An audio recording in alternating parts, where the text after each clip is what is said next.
Hydrogen পরমাণুর n-তম কক্ষপথের ব্যাসার্ধ সমীকরণ। আমরা যদি একটি একটি ইলেকট্রনকে যদি ঘূর্ণন অবস্থায় থাকে, তার একটি ব্যাসার্ধ থাকে, তাই না? একটা ইলেকট্রন। এখানে ইলেকট্রনটা যদি ঘুরে, তো এটার কি একটা কেন্দ্রমুখী বল থাকে আর একটা কি কেন্দ্রভূমুখী থাকে। তো আমরা এখন লিখব কুলম্বের সূত্র অনুসারে। কুলম্বের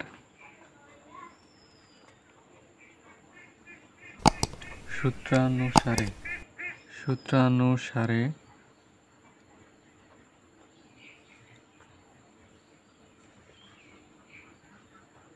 Fc 1/4 pi epsilon nought Q1 Q2 by r square, তাই না? এখন এটাকে আমরা Q1 আর Q2 কি ইলেকট্রন চার্জ না, এটাকে আমরা কি জেড ই লিখবো, জেড স্কয়ার লিখবো।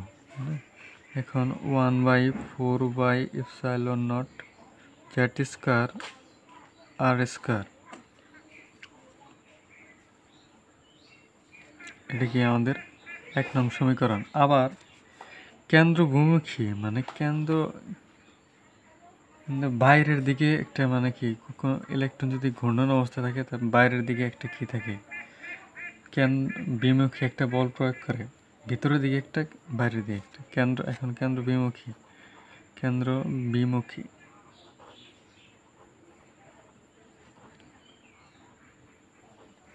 বল, কেন্দ্রবিমুখী কত,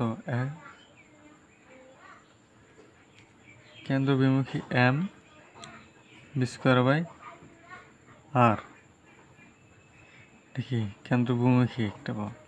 এখন আমাদের এই ইলেকট্রনটা একটি নির্দিষ্ট কক্ষপথে ঘোরানোর জন্য কি দরকার, একটা সাম্যাবস্থা দরকার না? তো এটা যদি সমান হয়, তখনই তো সাম্যাবস্থায় ঘুরবে। তখন Fc = Fb। এই ইলেকট্রনগুলো আমরা এখন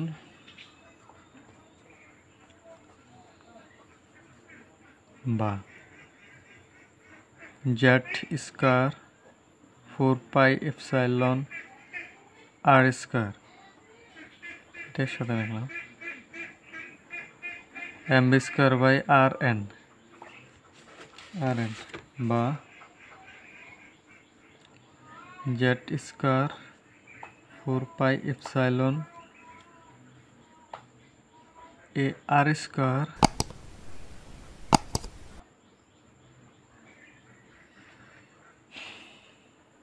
এ আর এন আর এ আর স্কয়ার। আমরা কি কাটাকাটি করলে আমরা কি পাই? শুধু আর পাই না, আর এন পাই না। সরি, এটা আর এন হবে, আর এন এ আর এন আর এ আর এন। আমরা যদি এই পাশ করি, তাহলে আমরা কি পাই? কাটাকাটি হয়ে যায়। কাটাকাটি হওয়ার পর আমরা কি আলটিমেটাম আর এনই থাকে, এম বি স্কয়ার।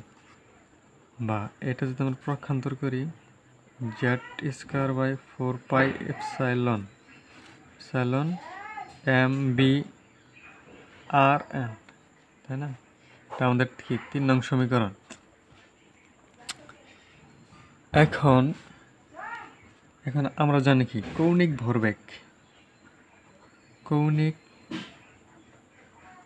ভরবেগ L = ভরবেগ, রৈখিক ভরবেগ গুণন হলো ব্যাসার্ধ, তাই না?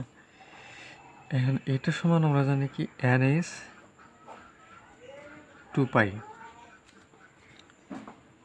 এখন আমরা যদি m r স্কয়ার ওই পাশে পাঠিয়ে দিই, b = পাই কি n h বাই 2 পাই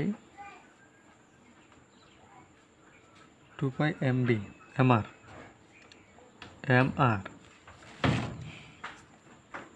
এটাকে আমরা কি এখন বর্গ করব? এই যে এই জায়গাটা মিলানোর জন্য কি আমরা এখন বর্গ করি।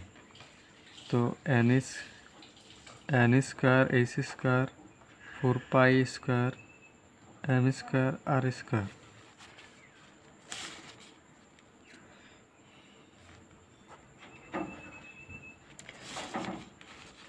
তিন নং সমীকরণ 4 নং আমরা বসিয়ে পাই। 3 নং সমীকরণে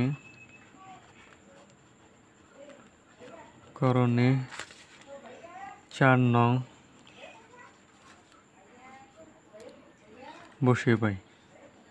বসিয়ে পাই। এখন আমরা 3 নং সমীকরণে 4 নং বসাবো। Z square 4 pi epsilon M N H R, তাই না?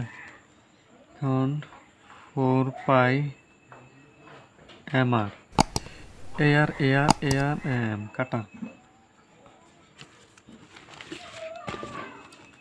কাটা দিলে আমরা আলটিমেটাম বা Z square 4 pi epsilon n by h square 4 pi, এখানে তো আর স্কয়ার ছিল না, আর স্কয়ার, তাহলে কি 4 pi square M R,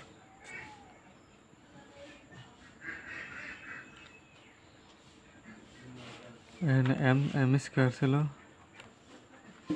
M R থাকে বা এ স্কয়ার এন স্কয়ার ইপসাইলন, তাই না? এই 4 পাই কাটা, তাহলে আমরা কি পাই? এখানে একটা পাই থাকে, pi M R Z L square, R is equal to H N epsilon pi M R Z square.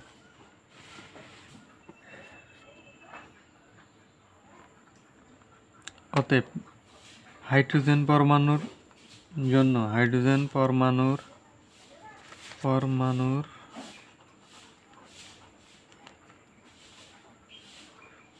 এই যে আমরা যে মানটা পেলাম, এটা কি যে কোনো পরমাণুর জন্য। এখন আমরা হাইড্রোজেন পরমাণুর জন্য যদি বের করি, হাইড্রোজেন পরমাণুর জন্য, হাইড্রোজেন পরমাণু কি, হাইড্রোজেনের পরমাণু সংখ্যা তো 1, তো এখানে আর এন এইচ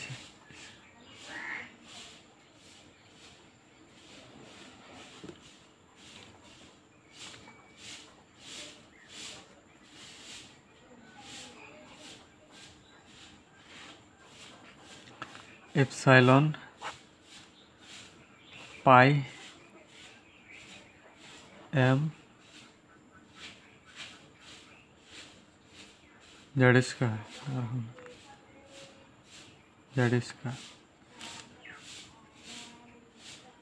এখানে আমরা মান বসে দিলে